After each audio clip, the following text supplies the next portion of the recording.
નમસ્કાર વિદ્યાર્થી મિત્રો, કેમ છો બધા? બરાબર છો ને? એકમ કસોટીની તૈયારી બધા બરાબર કરો છો ને? વિદ્યાર્થી મિત્રો, ગણિતની આપણે વાત કરીએ તો ગણિતમાં તમને ખબર છે આ એકમ કસોટીમાં 4 ચેપ્ટર આવવાના છે. ચેપ્ટર નંબર 1 સંખ્યા પદ્ધતિ જે આપણે પૂરું કરી લીધું. ચેપ્ટર નંબર 5 યુક્લિડની ભૂમિતિનો પરિચય એ પણ આપણે પૂરું કરી લીધું. ચેપ્ટર નંબર 15 સંભાવનાઓ એ પણ આપણે પૂરું કરી દીધું. હજી એક છે ચેપ્ટર નંબર 2 બહુપદીઓ, જે ખૂબ મોટું ચેપ્ટર છે. બરાબર? પણ આવતીકાલની એકમ કસોટીમાં આ ચેપ્ટરમાંથી જે વસ્તુઓ પૂછાઈ શકે એટલી જ વસ્તુઓ આજના આ એકમાત્ર વિડિયો લેક્ચરમાં આપણે કરવાની છે. અને તમને લોકોને પણ જ્યારે તૈયારી કરતા હો ત્યારે એકમ કસોટી પૂરતું આ ચેપ્ટરમાંથી આટલું જ કરવાનું છે. ત્યારબાદ તમારી એકમ કસોટી પૂરી થઈ જાય પછી જે આપણે લેક્ચર લઈશું એમાં આપણે આ ચેપ્ટર ડિટેલમાં સ્ટાર્ટિંગથી ફરી પાછા સ્ટાર્ટ કરશું. બરાબર? એટલે અત્યારે માત્ર એક્ઝામ પૂરતું હું ફરી ક્લિયર કરું છું. બાકી 3 ચેપ્ટર તો આખા જેટલા ટોટલ 12 વિડિયો લેક્ચર્સ આપણે ભણ્યા છે એ બધા ટોટલી કરવાના છે. પણ આ ચેપ્ટર માટે તમારે આ એક જ વિડિયો લેક્ચરની તૈયારી કરવાની છે. એ આટલું બરાબર કરશો તમારું બધું કવર થઈ જશે. ઓલા 3 ચેપ્ટર તો કવર જ છે, સાથે આનું પણ તમારું પરીક્ષા પૂરતું કવર થઈ જશે. બાકીનું પછી આપણે આવતા રેગ્યુલરમાં જોઈ લઈશું. બરાબર? તો હું રિપીટ કરું છું કે તમારે માત્ર આ એક વિડિયો લેક્ચર આ ચેપ્ટર માટે તૈયારી કરવાની છે, એના કરતાં વધારે કશું નહીં. તો આવો શરૂઆત કરી. ચેપ્ટરનું નામ છે બહુપદી. હવે બહુપદી એટલે શું? અત્યારે વધારે સમય ન હોતા ડિટેલ તમને પછી શીખવાડીશું. બટ બહુપદીઓ એટલે જો તમે સામે આ સેમ્પલ લખી છે, આ ચેપ્ટરમાંથી 4 વસ્તુઓ અત્યારે આપણે શીખશું આ વિડિયો લેક્ચરમાં. કોઈ 1 માર્ક્સ માટે, કોઈ 2 માર્ક્સ માટે. બરાબર? તો 4 નાનકડી વસ્તુ શીખશું આપણે, જે આપણે એક્ઝામમાં કામ આવશે. સૌથી પહેલું તો બહુપદી એટલે શું? તો આ પ્રકારના પદો, પદ એટલે આ 5x નો ઘન 5x ક્યુબ 4x નો વર્ગ 7x આવા જ્યારે આને કહેવાય વેરીએબલ, x ને કહેવાય વેરીએબલ ચલ, અને આ નંબર એટલે કોન્સ્ટન્ટ અચલ. હવે જ્યારે પણ આવા પદો આવા બધા એક જ સાથે લખેલા અને વચ્ચે પ્લસ ની નિશાની હોય, માઈનસ ની નિશાની હોય, બંનેમાંથી કોઈ પણ નિશાની, તો જે આખું મેથેમેટિકલ ગાણિતિક સ્વરૂપ તૈયાર થયું આ પ્રકાર, એ ગાણિતિક સ્વરૂપને બહુપદી કહેવામાં આવે છે. બહુ મતલબ ઘણા બધા જેની અંદર પદો આવેલા. હા, એમાં અપવાદ પણ હોય. જેમ કે તમે નીચે જુઓ, એક જ છે માત્ર 3, એને પણ બહુપદી કહેવામાં તો આવે છે. એના માટે સ્પેશિયલ નામ છે, પછી આપણે ચેપ્ટર ડિટેલમાં ભણતા હશું ત્યારે શીખશું. એના માટે સ્પેશિયલ નામ છે, પણ આને પણ બહુપદી તો કહેવાય. આને પણ બહુપદી કહેવાય. જો નંબર તમને પાસે વર્ગમૂળમાં 7, નંબર કોઈ પણ પ્રકારનો હોય. અહીંયા વેરીએબલ કોણ છે? t. વેરીએબલ એટલે ચલ. ઈ કોણ છે? t. અહીંયા કોણ છે? x. અહીંયા કોણ છે? y. નામ ચાહે કાંઈ પણ હોય, નામથી ફરક નથી પડતો આપણે. એટલે આ પ્રકારના જે મેથેમેટિકલ ગાણિતિક સ્વરૂપ છે, આ ગાણિતિક સ્વરૂપને બહુપદી કહેવામાં આવે છે. તો સૌથી પહેલી વસ્તુ જે તમને આવતીકાલની એક્ઝામમાં કામ આવશે એ 1 માર્કના પ્રશ્નોમાં હશે કે નીચે આપેલી બહુપદીની ઘાત જણાવો. તો બહુપદી તો મેં તમને કીધું. હવે ઘાત એટલે શું? તો 4 આવા અલગ અલગ ઉદાહરણો મેં લખ્યા છે. આ જ પ્રકારનું 1 માર્ક્સનો પ્રશ્ન હશે. તો આ 4 ઉદાહરણ મેં ક્યાંથી કાઢ્યા? તો સ્વાધ્યાય 2.1 માં પ્રશ્ન નંબર 4 છે. પ્રશ્ન નંબર 4 એ આ જ છે. બહુપદીની ઘાત જણાવો. નીચે 4 બહુપદીઓ આપી છે. આ બધાની બહુપદીની ઘાત જણાવવાની છે. તો હવે ઘાત એટલે શું? તમારે કાંઈ નથી કરવાનું, ખાલી આ જોવાનું છે. સૌથી મોટી ઘાત, જેમ કે અહીંયા આ પદ માટે, ખાલી પદ માટે, બાકી બહુપદી માટે નથી કહેતો. આ પદ માટે ઘાત કાંઈ નથી, એટલે ઘાત 1 ગણાય. આ પદ માટે 2 ઘાત છે, આ પદ માટે 3 ઘાત છે, એટલે બધા પદોની પોતપોતાની અલગ અલગ ઘાત છે. એમાંથી સૌથી મોટી ઘાત કઈ? 3. તો બધા પદોની જે પોતપોતાની ઘાત હોય એમાં સૌથી જે મોટી ઘાત હોય એને આખાની ઘાત કહેવામાં આવે. આમ તો આ 3 જે ઘાત છે પાવર એ છે તો ખાલી આ પદ માટે, પણ જે મોટો હોય ને એ કુટુંબનો વડો, ટીમનો કેપ્ટન, એટલે આ જે સૌથી મોટી ઘાત હોય એ આખા બહુપદીની ઘાત. આની તો ઘાત કરી છે, આખા બહુપદીની ઘાત. એવી રીતે આની ઘાત તો જુઓ તો અલગ અલગ શું છે. આ પદની ઘાત છે 2, આ પદની ઘાત શું છે? 1 ના, આ પદની ઘાત છે 0. તમે કહેશો સર શૂન્ય કેવી રીતે? શૂન્ય એવી રીતે કે અહીંયા વેરિયેબલ એટલે કે ચલ y છે જ નહીં. તો જો y હોય જ નહીં તો એમ કહેવામાં આવે કે y છે તો ખરો પણ 0 પાવર છે. કેમ કે કોઈ પણ નો 0 પાવર હંમેશા 1 આવે. કોઈ તમને પૂછે ને ક્યાં કે 2 નો 0 પાવર આની કિંમત કેટલી? તો 1. 3 નો 0 પાવર કિંમત કેટલી? 1. -5 નો 0 પાવર કિંમત કેટલી? 1. કોઈ પણ નો 0 પાવર એટલે હંમેશા 1. તો અહીંયા કાંઈ નથી y તો 1 તો છે ખાલી 1 ને 1 ની જગ્યાએ y ની 0 ઘાત પણ લખી શકાય. એટલે y હોય જ નહીં તો 0 ઘાત માનવાનો, અને x અથવા y હોય પણ ઉપર ઘાત ન દેખાતી હોય તો 1 ઘાત માનવાનો. x અથવા y પોતે હોય પણ ઘાત ન દેખાય તો 1 ઘાત માનવાનો. પણ x અથવા y પોતે જ ના હોય તો ઘાત શું માનવાની? 0. કે આની ઘાત 0 છે. એટલે આની ઘાત 0, આની 2 મોટી કઈ થઈ? 2. એટલે આખા ટીમનો કેપ્ટન 2. અહીંયા આની ઘાત 1, જો ટી પોતે છે પણ ઉપર ઘાત નથી એટલે 1. અહીંયા તો ટી છે જ નહીં એટલે 0. તો 1 અને 0 માંથી મોટો કોણ? 1. તો આ આખા બહુપદીની ઘાત, આખા ટીમનો કેપ્ટન કોણ? 1. અહીંયા 3 ઓ વેરિયેબલ છે જ નહીં, x માનો ચાહે y માનો તો છે જ નહીં. છે નહીં એટલે કેટલી ઘાત ગણાય? ન હોય તો ઘાત ગણાય 0. બરાબર. તો આ ટોપિક થ્રુ નીચે આપેલી બહુપદીની ઘાત જણાવો. આવો પ્રશ્ન તમને પરીક્ષામાં 1 માર્ક્સમાં પૂછાશે કે નીચે આપેલી બહુપદીની ઘાત જણાવો. તો આ તમારે આવડવું જોઈએ. હવે ચાલો બીજા પ્રશ્ન તરફ આપણે જઈએ. બીજો પ્રશ્ન જે 1 માર્ક્સમાં તમને પૂછાશે અથવા પૂછાઈ શકે એ પ્રશ્ન કંઈક આવું છે. આ તમે બધા બરાબર નોંધ કરી લેજો. તમારી નોટબુકની અંદર લખવાનું છે. આજનો આ એક લેક્ચર પણ ભણીએ છીએ ને એ પણ લખી નાખજો. ભલે અત્યારે ટાઈમ ન હોય તો એક્ઝામ પછી લખી નાખજો, બટ એમ પણ પ્રેક્ટિસ તો કરશો થોડી એટલે લખી નાખજો એક આપે. એટલે આ નોંધી રાખજો. તો આ હતો પહેલો 1 માર્કનો પ્રશ્ન. હવે બીજી વસ્તુ જે વળી પાછી 1 માર્કમાં પૂછાઈ શકે એ કંઈક આવું છે. આના વિશે પણ ડિટેલમાં તો પછી ભણશું. બહુપદીના શૂન્યો. આનો શું મતલબ તમને કહું. શૂન્યો અને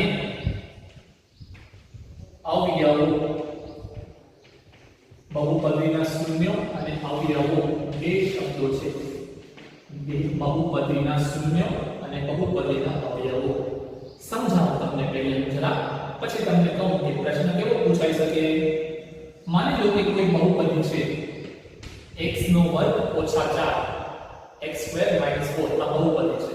હવે મિત્રો બહુપદીને આવા નામથી ઓળખવામાં આવે. p એટલે પોલિનોમિયલ. ઇંગ્લિશમાં બહુપદીને પોલિનોમિયલ કહેવાય. એટલે અહીંયા આવ્યો p.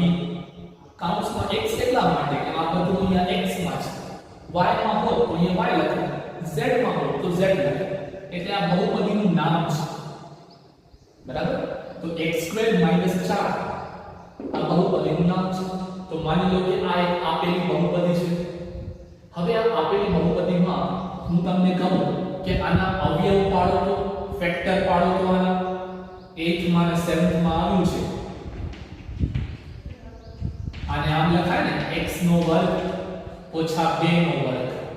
4 એટલે 2 નો વર્ગ. તો આમાં તમે સૂત્ર લગાડો a² - b². શું છે સૂત્ર? લખું છું અહીંયા બ્રેકેટમાં. સૂત્ર શું છે?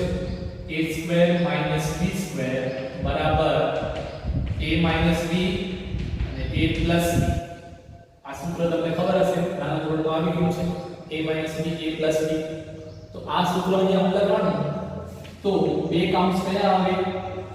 x - 2 અને x + 2. x - 2 અને x + 2. તો આ જે બે કાઉન્ટ્સ આવ્યા ને, આ બંને કાઉન્ટ્સને કહેવાય અવયવો. આ બંને કાઉન્ટ્સને કહેવાય અવયવો. આ x - 2 આ કાઉન્ટ્સ પણ આનો અવયવ છે અને આ પણ આનો અવયવ છે. આ બંને આના અવયવો છે, એના પાર્ટ્સ છે, એના ફેક્ટર્સ છે. એટલે આ વાત થઈ અવયવો. હવે વાત કરું શૂન્યો. આના માટે શૂન્યો એટલે શું? અહીંયા શૂન્યો એટલે નંબર શૂન્યની વાત નથી ચાલતી. આ એક વસ્તુ પહેલા સમજમાં બેસાડી દેજો. બહુપદીનું શૂન્ય. તમને કહેશો સર બહુપદીનું શૂન્ય શું? શૂન્ય તો બધાનું શૂન્ય છે, મારો શૂન્ય, તમારો શૂન્ય એમ નહીં. બહુપદીનું શૂન્ય. તો બહુપદીનું શૂન્ય એટલે શું? તો આ નંબરની વાત નથી ચાલતી. તો શેની વાત ચાલે છે? તો બહુપદીનું શૂન્ય એટલે માની લો કે આ બહુપદી છે, બરાબર? હવે આ બહુપદીમાં હું તમને પૂછું પ્રશ્ન કે મિત્રો અહીંયા હું x ની જગ્યાએ કઈ સંખ્યા રાખું, કયો નંબર લઉં તો આન્સર 0 આવે? હું તમને પૂછું છું આ x² - 4 આની અંદર x ની જગ્યાએ કયો નંબર હું રાખું તો આન્સર 0 આવે? તો તમે વિચારશો પછી મને કહેશો સર x ના બદલે 2 રાખો ને, 2 x ની જગ્યાએ 2 રાખો ને તો શું બનશે? તો આ બનશે p - 2 બરાબર 2 નો વર્ગ ઓછા 4 મતલબ 4 ઓછા 4. હા, જવાબ શું આવી ગયો? 0 આવી ગયો. સરસ. હજી બીજો કોઈ નંબર ખબર કે જે આમાં હું રાખું તો જવાબ 0 આવે? 2 સિવાય કોઈ નંબર ખરો? હા, હજી એક નંબર છે, એ છે -2. x ની જગ્યાએ -2 પુટ કરો તો આ શું બનશે? p - 2. p - 2. p - 2 હોય તો -2 નો વર્ગ ઓછા 4. હવે -2 નો વર્ગ પ્લસ 4 થાય. તો +4 -4 તો જવાબ શું આવ્યો? હા, હજી શૂન્ય આવે. હજી કોઈ ત્રીજો નંબર ખરો જેને આને x ની જગ્યાએ હું રાખું તો આન્સર 0 આવે? જવાબ છે ના. બસ આ બે જ નંબર એમાં મળ્યા. એક તો 2 અને એક તો -2. આ બે જ નંબર એવા છે જેના માટે આ આખી બહુપદીનો જવાબ 0 આવે છે. તો x ની જે કિંમત માટે બહુપદીનો જવાબ 0 આવતો હોય ને એ કિંમતને બહુપદીના શૂન્યો કહેવાય. એટલે 2 પણ બહુપદીનું શૂન્ય છે અને -2 પણ શૂન્ય છે. કેવું વાક્ય લાગે છે ને? 2 શૂન્ય છે. સર આ શું? 2 તો 2 હોય, 2 શૂન્ય કેમ હોય? એટલે આ શૂન્ય નંબર વાળું શૂન્ય નથી, બરાબર? તો 2 જે છે એ પણ px એટલે કે આપેલી બહુપદીનું શૂન્ય છે અને -2 પણ શૂન્ય છે, બંને શૂન્ય છે. તો હવે આમાંથી પ્રશ્ન કેમ પૂછાઈ શકે? એક માત્ર એની વાત કરીએ. આ તો મેં તમને બેઝિક સમજાવ્યું કે પ્રશ્ન આ ટોપિકનો હોઈ શકે. હવે કેવો પ્રશ્ન હોઈ શકે એ તમે સમજો. પ્રશ્ન આવો હોઈ શકે, તમને આમ લખ્યું હોય કે જો p4 = 0 હોય, જો p4 જેમ કે અહીંયા કેમ p2 = 0 આવતો હતો, p - 2 = 0 આવતો હતો, તેમ તમને પૂછે કે જો p4 = 0 હોય તો ખાલી જગ્યા એ આપેલી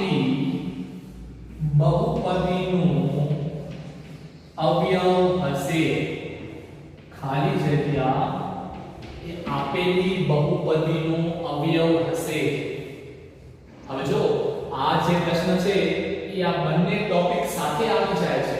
અવયવ શબ્દ પણ આવે છે અને શૂન્ય પણ આવે છે એની અંદર. એટલે શૂન્ય અને અવયવ બંને આવે છે એની અંદર. તો હવે આ પ્રશ્નનો ઉત્તર શું?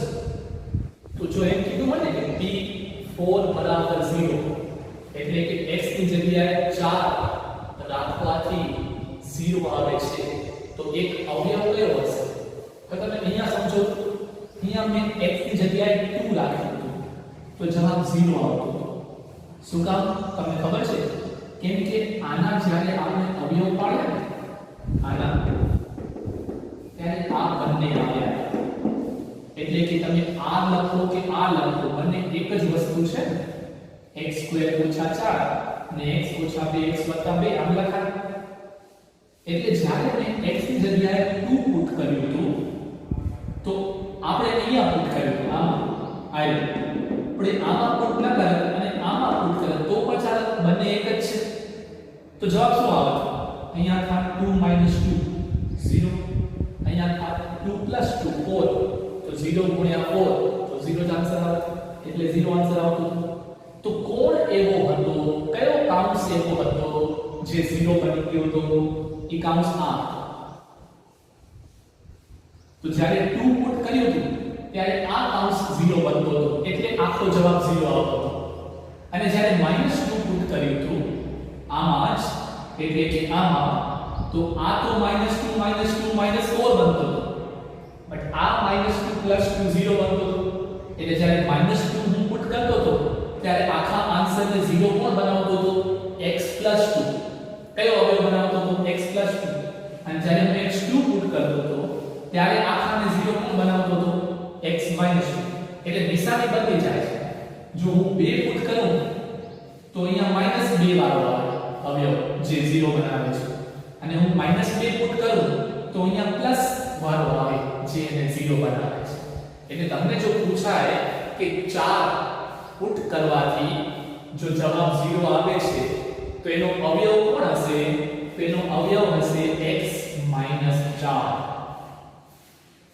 x - 4 આવો એક કોઈ કાઉન્સ હશે જેમાં આ 4 પુટ કરવાથી 0 આવ્યો હશે, એટલે એનો અવયવ કોણ થયો?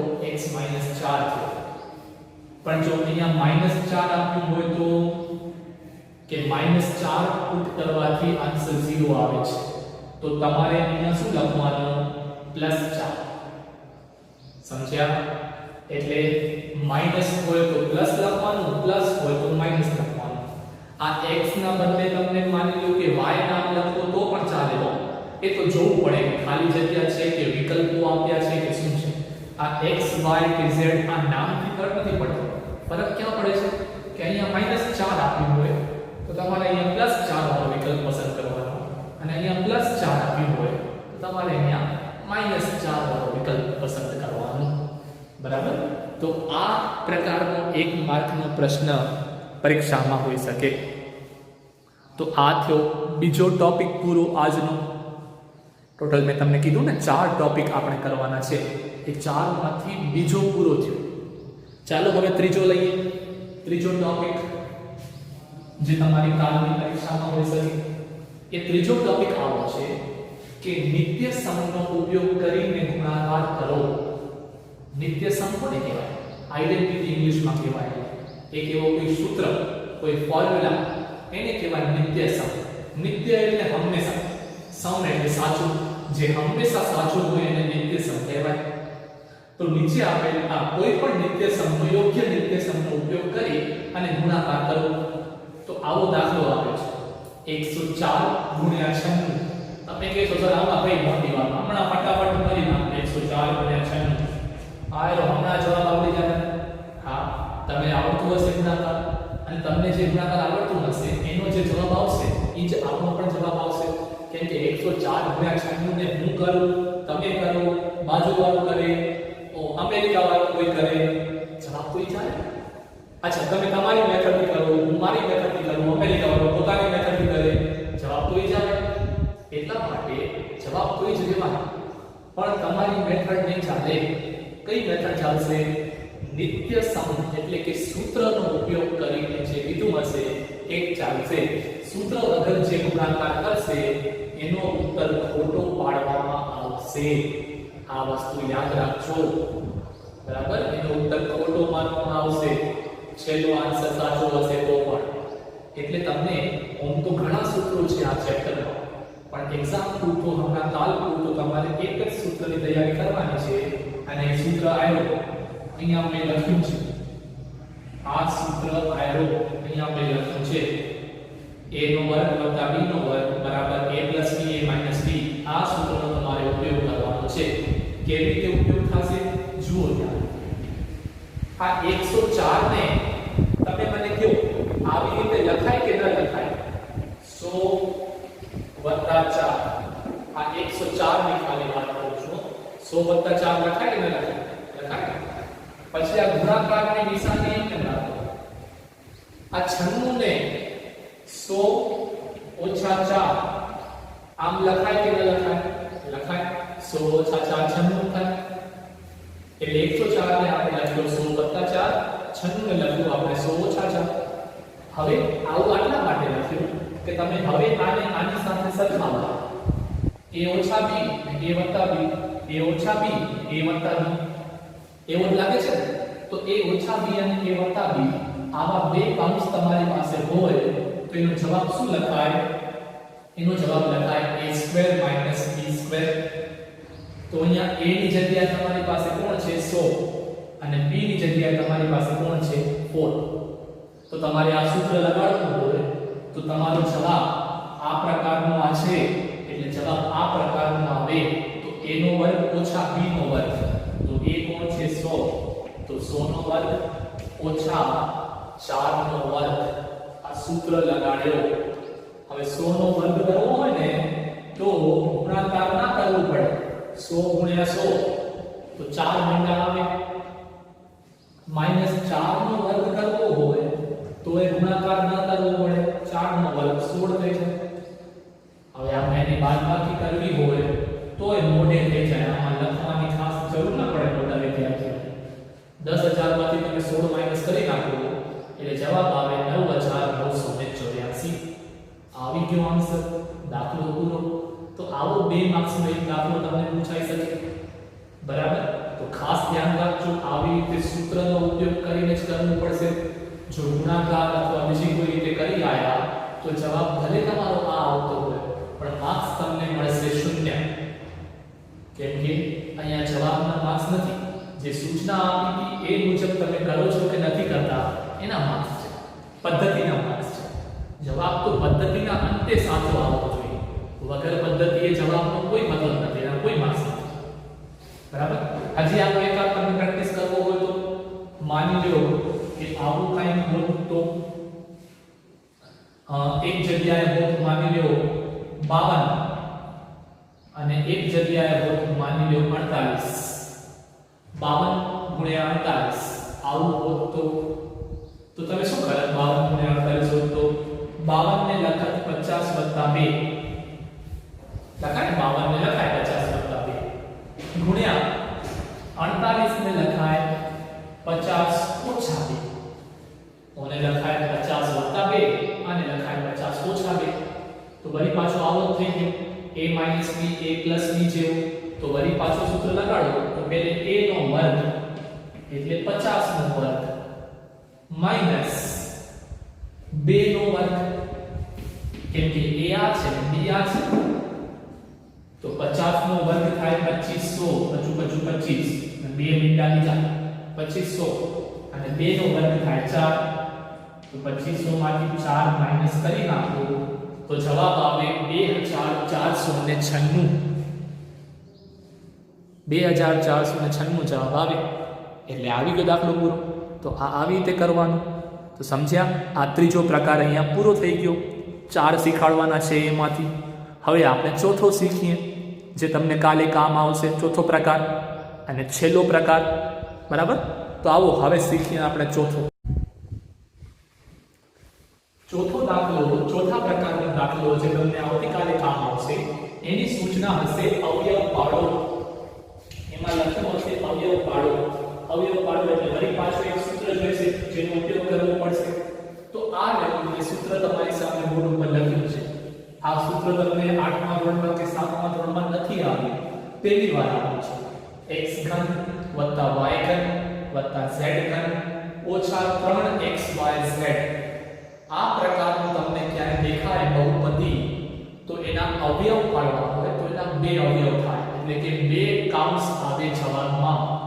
પહેલા કાઉન્સમાં x y z, બીજો કાઉન્સ મોટો છે x નો વર્ગ y નો વર્ગ z નો વર્ગ ઓછા xy ઓછા yz ઓછા zx.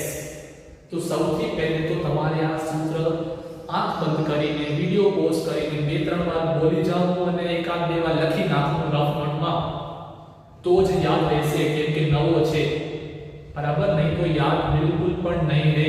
એટલે આ સૂત્રને બરાબર ધ્યાનથી લખી રાખજો, યાદ કરી રાખજો. હવે જોઈએ કે આનો દાખલો કેમ થાય. જો આનો દાખલો જોયાથી ઓળખાઈ જાય. આ તમે સૂત્ર આ પ્રશ્ન જુઓ, આ છે ઉદાહરણ નંબર 25 તમારા ચેપ્ટર નંબર બહુપદીનો ઉદાહરણ નંબર 25. એની સૂચના લખી છે અવયવ પાડો, નિત્યસમનો ઉપયોગ. નિત્યસમ એટલે ફોર્મ્યુલા, તો એ તો કરવાનું છે, એના સિવાય તો અવયવ પાડી નહીં શકો. તો અવયવ તમારે પાડવાના છે.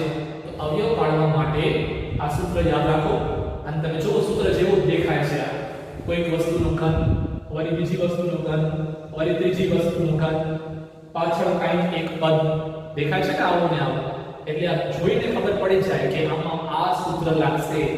અત્યારે હું તમને કહું છું કે આ સૂત્રનો દાખલો છે તો તમને સમજાઈ ગયું, પણ જ્યારે ઘણા બધા સૂત્રો ભેગા થાય ને આ ચેપ્ટર આખો ભણીએ ત્યારે આપણે આપણી તર્ક શક્તિના હિસાબે વિચારીને નક્કી કરવું પડે કે આ પ્રશ્ન જોઈને શું લાગે છે, આમાં કયો સૂત્ર વપરાશે. તો આ પ્રશ્ન આવો દેખાય છે એટલે આ સૂત્ર વપરાશે. પણ આ સૂત્ર વાપરવા માટે પ્રશ્નમાં જેવી આ ફોર્મ્યુલામાં જેવી આ ડાબી બાજુ છે એવી પહેલે તૈયારી કરવી પડે. ડાબી બાજુમાં સૌથી પહેલે શું છે, x નું ઘન. તો આપણે કહીશું સર અહીંયા પણ તો x નું ઘન છે, એમાં શું તૈયારી કરવાની? ભાઈ x નું ઘન છે એટલે x ના ઘન સાથે 8 છે, એનું 8 નું શું કરશો? એટલે આમાં થોડીક તૈયારી કરવી પડશે. કેવી રીતે તૈયારી કરવી પડશે? તો સૌથી પહેલે તમારે 8x નું ઘન એ કઈ વસ્તુનો આખાનો ઘન છે એ તમારે લખવું પડશે. 8x નું ઘન, તો 8x નું ઘન છે ને એ 2x નો ઘન છે, કેમ કે 2 નો ઘન 8 થાય અને x નું ઘન તમને ખબર છે આવી રીતે આખાનો ઘન હોય તો આને પણ મળે અને આને પણ મળે. તો 2 નો ઘન કેટલો થાય? 8. અને x નો કેટલો થાય? x ઘન. તો આનો તમે 3 પાવર કરો 3 ઘાત તો આ જાય. એટલે આને આવી રીતે લખવાનું. પછી આમાં તો કઈ પ્રોબ્લેમ નથી. y નો ઘન તો એ કોણ છે? ખાલી y નો જ ઘન છે. પછી અહીંયા વળી પાછી પ્રોબ્લેમ છે 27z3. આ કોનો ઘન છે? 27z ઘન આ કોનો ઘન છે? તો તમે જરા વિચારશો તો તમારા મગજમાં આવી જશે કે આ જે છે ને એ 3z નું ઘન છે. 3 તેરી 9 તેરી 27 z તો આવે છે. એટલે આને પહેલે આવી રીતે લખવાનું. હજી હવે જે આ પાછળ -18xyz છે એ તો ચાલશે ને, કેમ કે આપણે આવું સ્વરૂપ જોઈએ છીએ. સૂત્રમાં જો સૂત્રમાં જે પ્રકારનું હોય ને એ પ્રકારનું આવું જોઈએ. તો સૂત્રમાં -3 છે તો તમને -3 જ જોઈએ, બીજું કાંઈ ના જોઈએ. આ 18 ના ચાલે, 3 જ જોઈએ. તો હવે શું કરવું? પોતે બેલેન્સ થઈ જશે. તમે જુઓ -3 જોઈએ તો સાથે કોણ જોઈએ? x જોઈએ. તો આ x y અને z આ ત્રણ વસ્તુ સાથે જોઈએ છે. તો x y અને z નહીં લખવાનું, નહીં તો આ ખાલી 3xyz થશે. આપણે તો 18 કરવાનું છે. તો અહીંયા પહેલા અહીંયા જે આવ્યું હોય ને એ લખી નાખવાનું. પછી અહીંયા જે હોય ને એ લખી નાખવાનું. પછી અહીંયા જે હોય ને એ લખી નાખવાનું. હવે તમે જોઈ લો બેલેન્સ થઈ ગયું હશે. 3 2 6 6 કે 18 x y z 18xyz balance થઈ ગયું. એટલે જે હતું એને જ રાખ્યું, પણ આપણે જેવા સ્વરૂપમાં જોઈએ છીએ એવા સ્વરૂપમાં લખ્યું. સમજ્યા? આપણે આવા સ્વરૂપમાં જોઈએ છે. બસ તો હવે બધું આવી ગયું આના જેવું. તો હવે લખો સૂત્રનો ડાયરેક્ટ જવાબ તમે લખો તો પહેલો કૌંસ ચાલુ કરવાનો, એમાં x y z. તો x કોણ છે? તમારો 2x.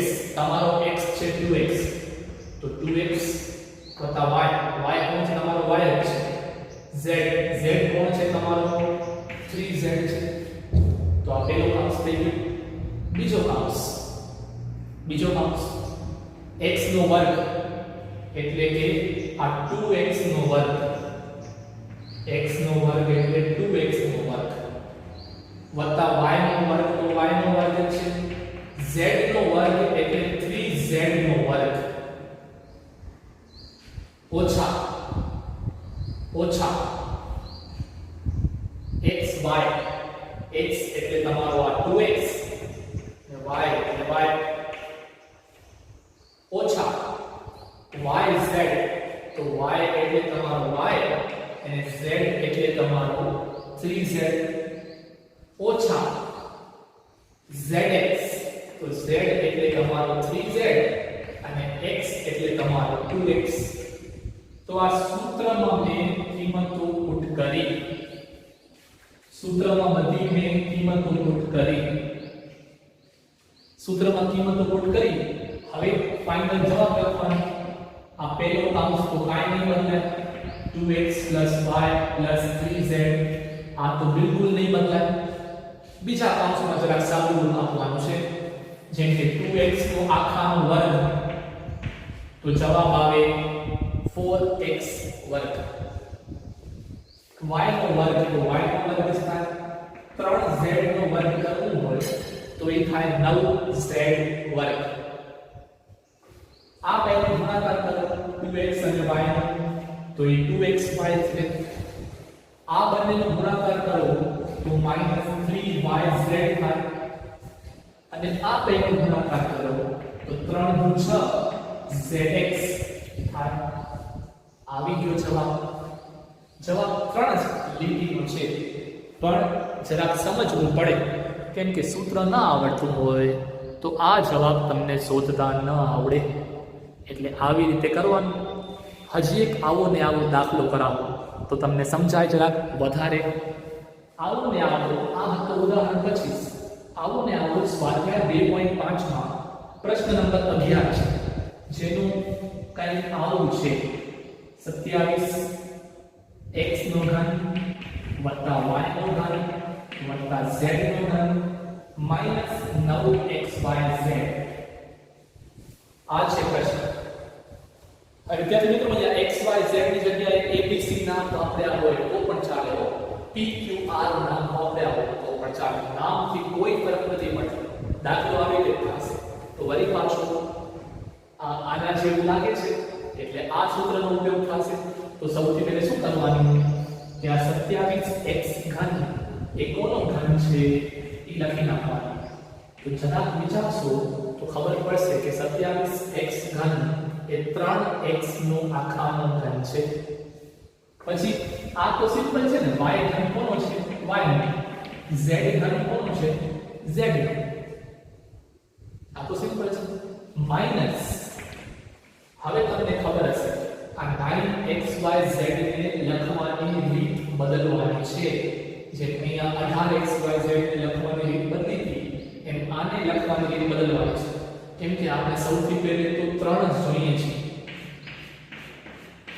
તો 3 લખી અને 3 કૌંસ કરી નાખવાના. એ 3 કૌંસમાં કોણ લખવાનું? એક અહીંયા પહેલા કૌંસમાં હોય લખવાનું, પછી ઘનને લખવાનું ઉપર, અહીંયા બીજા કૌંસમાં હોય લખવાનું, અને ત્રીજા કૌંસમાં હોય લખવાનું. જો બેલેન્સ થઈ ગયું 3 2 9 xyz, તો 9xyz હતું, થઈ ગયું બેલેન્સ. હવે લખાડો સૂત્ર. તો સૂત્ર કે છે પહેલા કૌંસમાં x y z, એટલે x કોણ છે આપણો? 3x, તો 3x y z. બીજા કૌંસમાં x નો વર્ગ એટલે કોનો વર્ગ? 3x નો વર્ગ. પછી y નો વર્ગ, z નો વર્ગ માઈનસ xy, તો x આપણો કોણ છે? 3x. y કોણ છે? y માઇનસ વાય ઝેડ, તો વાય કોણ છે વાય, ઝેડ કોણ છે ઝેડ, માઇનસ ઝેડ એક્સ, તો ઝેડ કોણ છે ઝેડ, અને એક્સ કોણ છે એક્સ છે આપણો 3x. આવો ને આવો સેમ ટુ સેમ દાખલો છે. ફાઇનલ જવાબ પહેલા કૌંસમાં કાંઈ ફેરફાર નહીં, 3x + y + z. બીજા કૌંસમાં 3x આખાનો વર્ગ એ થાય 9x વર્ગ, આ y વર્ગ તો એમને, z વર્ગ તો એમને, આનો ગુણાકાર કરો તો -3xy, તો -3xy. આનો કરો તો yz લેવાનું, આનો કરો તો 3xz. આવી ગયો જવાબ. આ દાખલો અહીંયા પૂરો થઈ ગયો. તો સમજ્યા તમે કેવી રીતે આ દાખલો કરવાનો હોતો હોય છે? તો આ હતો ચોથા પ્રકારનો દાખલો જે તમને આવતીકાલે પરીક્ષામાં કામ આવશે. તો વિદ્યાર્થી મિત્રો, બસ આ એક વિડિયો લેક્ચરમાં જેટલું મેં તમને આજે કરાવ્યું એટલું તૈયારી કરશો, અને સાથે સાથે ઓલા 3 ચેપ્ટર તો છે જ, તો તમને આવતીકાલનું પેપર આરામથી બધું તમને આવડી જશે. બરાબર? તો ચાલો હવે આજના ચેપ્ટરને અને આજના સેશનને પૂરો કરીએ. આવનારી કાલની એકમ કસોટી માટે બધાને બેસ્ટ ઓફ લક. બહુ સારી રીતે તૈયારી કરીને એટેમ્પ્ટ કરજો. ભૂલથી પણ કાંઈ કોરું ન મૂકી આવતા. બધા દાખલામાં એટેમ્પ્ટ કરી આવવાનું, કોરો બિલકુલ નહીં મૂકી આવવાનું, અને બરાબર તૈયારી કરીને જેમ શીખવાડ્યું છે એવી રીતે જ કરવાનું. બરાબર? ઓકે, તો બધાને ઓલ ધ બેસ્ટ. આવજો. Thank you.